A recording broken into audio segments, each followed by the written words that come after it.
times in the year. So, why did the Apocrypha need to speak to this? Because it gives you an ideology of the values. Not to shame, but to give you an ideology, to paint a picture of the value system here. This was normal. So if this is normal, and they look forward to this every year, what daily occurrence was normal? This was the type of place Sodom and Gomorrah was. The constitution of this place was wicked, openly wicked, like literally. And so it supports what I'm saying. These people that God is speaking to as far as the children of the fallen ones, you will know them because they are innately wicked. It is just a default setting in their program due to the curse.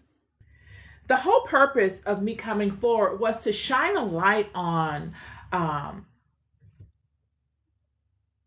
understanding what is before you, what is within the environment you are in.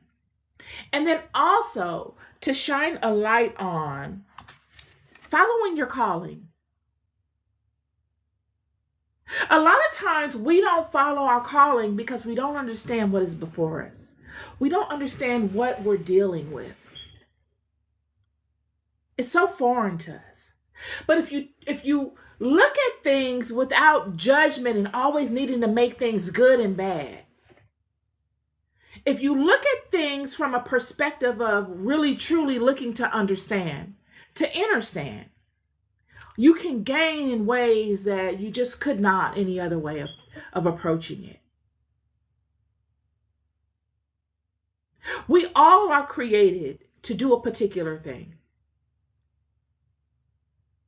Whether we have inherited sins from our parents and our parents' parents and the generations before that, or we are standing in our truth and looking to expand upon our calling. Because truth be told, you guys, all of us are standing in the sins of those that have come before us. Nobody's walking around here with a clean slate like that unless you create that for your life. You've got to work off the generational debt. You and you alone. I myself am standing in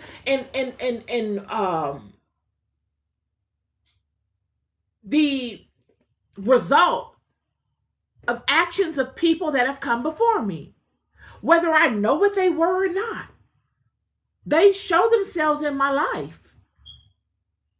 It is only through my alignment and then my truth and my walk in life that settles the previous debts that I was born into that affect me, so that those that come from me don't have to carry such burdens.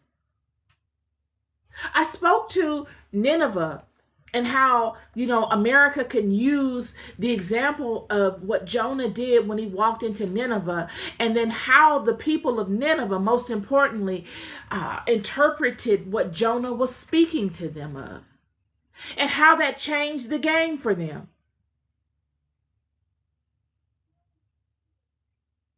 What these people in Nineveh experienced was a curse that they had inherited from the people before them, and that they bought into because they grew up in that system. Yet they decided to do something different. This is my word for you. When we know the truths of things, we can take portions of the truths and use the portions that we know and that speak to our heart to serve us. In doing so, we stand in the truth of our creation. Going back to what I led with from the beginning, chapter 17 of the first book of Enoch, verse 14. The messenger said, "This place is the end of the heavens and earth. This has become a prison for the stars and the host of heaven. And the stars which roll over the fire are they which have transgressed the command of the Lord in the beginning of their rising."